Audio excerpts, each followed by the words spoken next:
سورہ آراف سے ایک مختصر سی آیت تلاوت کرنے لگا ہوں. ارشاد ہے اِنَّهُ يَرَاكُمْ هُوَ وَقَبِيلُهُ مِنْ حَيْثُ لَا تَرَوْنَهُمْ. فرمایا اے اولاد آدم، شیطان تمہیں دیکھ رہا ہے، اس کا قبیلہ تمہیں دیکھ رہا ہے، اس حیثیت سے کہ تم انہیں نہیں دیکھ رہے. بیٹھ جاؤ، چلے گئے.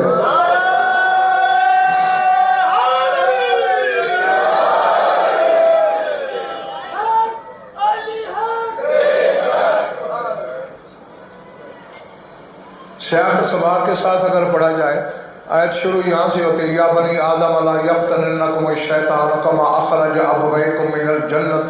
اے اولاد آدم، ہوشیار رہنا، شیطان تمہیں دھوکے میں نہ ڈال دے، تمہیں بھٹکا نہ دے، جیسے تمہارے ماں باپ کو اس نے جنت سے نکلوا دیا تھا.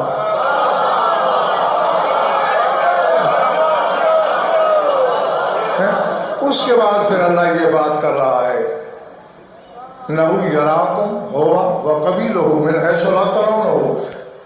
جبکہ آدم اور حوا تو اسے دیکھ رہے تھے، لیکن تم نہیں دیکھ رہے. تو بڑی بات یہ نہیں.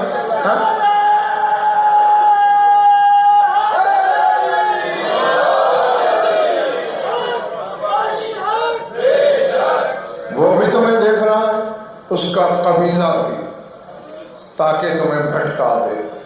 ایک بندہ مجھے نظر نہیں آیا درجاجی شاہد کاظمی جو ابلیس کی اس صفت سے انکار کرے. ایک شیطان ہے، پوری اولاد آدم کو دیکھ بھی رہا ہے، بھٹکا بھی رہا ہے.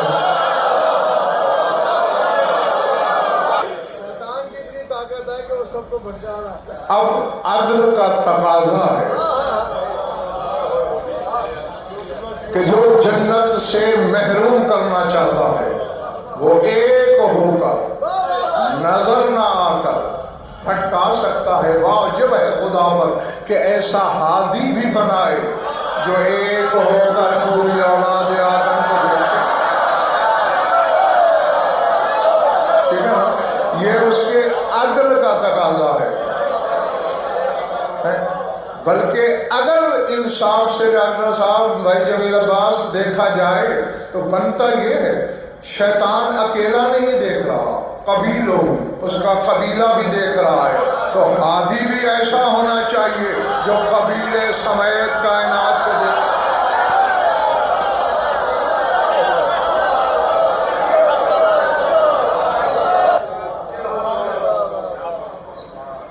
رضا بیٹے غیور بیٹے کون ہونا چاہیے؟ پوری اولاد آدم کو ایک ہی وقت میں ایک ہو کر دیکھ رہا ہو. اس پر دلائل اتنے ہیں میرے کہ صرف اسی جہت پر بھی اشرے پڑھے جا سکتے ہیں. صرف ایک جملہ ایک بہت بڑے عالم ربانی کا پڑھ سنانا چاہتا ہوں. اس کی شان یہ ہے کہ ہر شب جمعہ سرداب مطہر کے دروازے پہ بیٹھ کر اس عالم نے امام زمانہ سے درس لیا ہے. نام ہے علامہ سید علی ابن طاؤوس رضوان اللہ علیہ. انہوں نے ایک کتاب لکھی ہے کشف الوحجہ اپنے بیٹے کے لیے. بیٹا بھی عالم تھا بہت بڑا.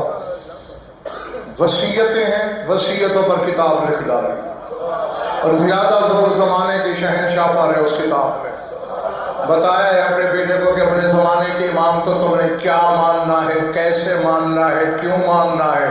اس میں ایک جملہ ہے ہر حلال یہاں لکھ لے. وہ کہتے بیٹے یاد رکھنا فَإِنَّهُ حَاضِرٌ مَعَ اللَّهِ بِالْيَقِينِ. وہ کہتے یہ بات یقینی ہے کہ تیرے زمانے کا امام اللہ کے ساتھ حاضر ہے. بڑی بات ہے.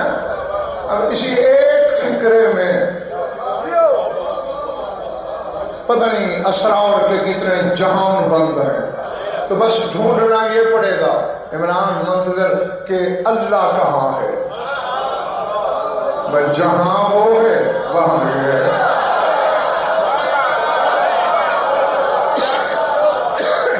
سمجھ میں آ رہی بات جو نہیں؟ ہاں کیونکہ انہا حاضر مع اللہ ہے، آگے بالیقین محسن بیٹے کہنا بہت بڑی یقین کے ساتھ وہ اللہ کے ساتھ حاضر ہے۔ اور اسی لیے تو زمانے کی بات میں ذات صاحب بیٹے خود اپنی توقیع مبارکہ میں، یہ تو میں رضا ضمیر کئی دفعہ بتا چکا ہوں مجالس میں، کہ جو معصوم زبان سے فرما دیں وہ حدیث کہلاتی ہے، جسے اپنی قلم سے لکھ دیں وہ توقیع کہلاتی ہے۔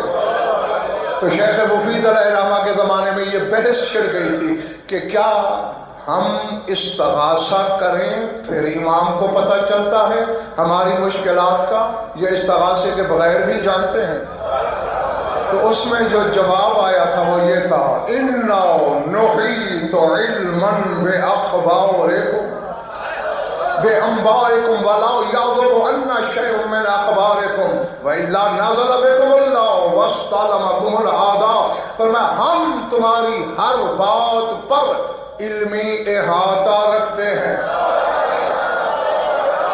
وَلَا يَعْذُبُ عَنَّا شَيْءٌ مِّنْ أَخْبَارِكُمْ، اور تمہاری خبروں میں سے چھوٹی شے بھی ہماری آنکھوں سے اوجھل نہیں۔ ہم ایک لمحے کے لیے تم سے نظر ہٹا لیں تو ہمارے دشمن تمہیں مٹا نہ دیں۔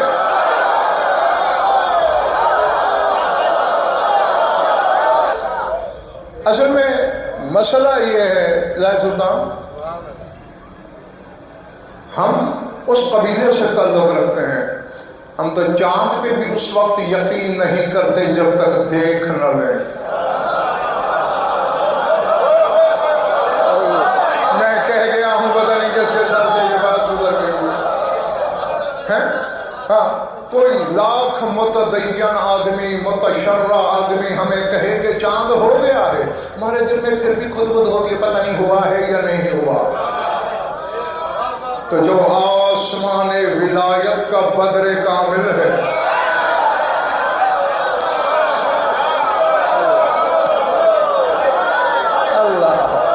حجت کا وجود ضروری ہے، ظہور لازم نہیں۔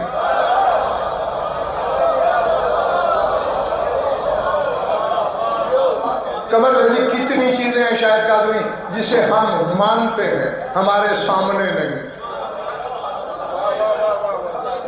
جن وجود رکھتے ہیں یا نہیں؟ ظاہر ہوتے ہیں تمہارا سامنے، جن کو اندیکھا مان لیتے ہو۔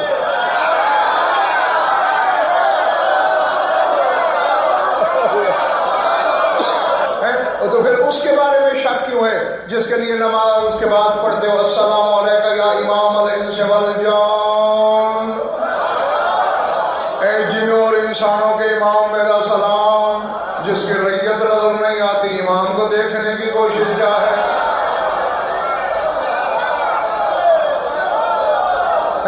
اچھا زندہ ہو کس چیز سے؟ روح کے ساتھ۔ روح موجود ہے تم میں؟ اور بولو باہر والو، ہے کبھی نظر آئی ہے؟ اپنی روح کو اندیکھے مان لیتے ہو، روح اللہ پہ ایمان نہیں۔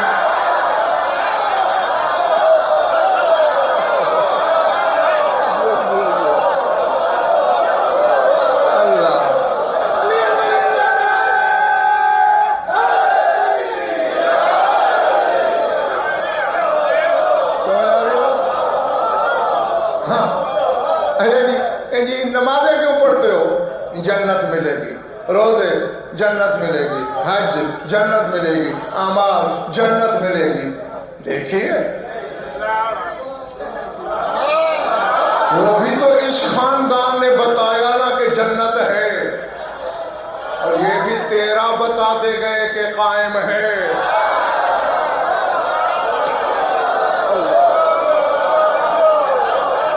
سر سے تو نہیں گزر رہی ہے میری بات پر۔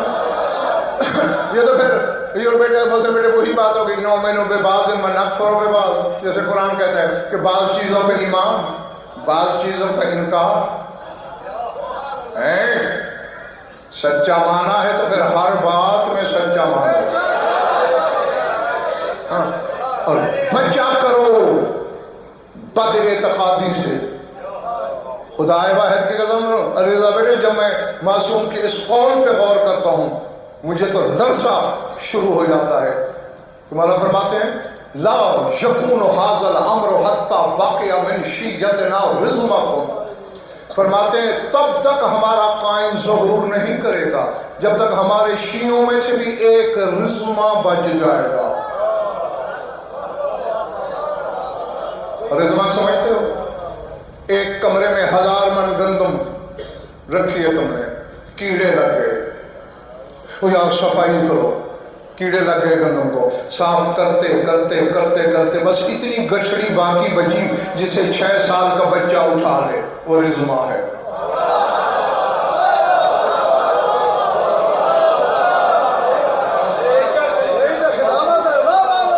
میں تو کہہ گیا ہوں, میں کوشش تو یہی کرتا ہوں, 31واں عشرہ ہو گیا, یہی بتاتے بتاتے خیر خواہی کرتا ہوں تمہاری کہ وہ چیزیں تم تک پہنچیں کہ جس سے تمہارے پائے استقلال میں لغزش بھی نہ آئے, اور کم از کم جب امام ظہور کر لے تو اسے کہنا نہ پڑے کہ میں قائم ہوں.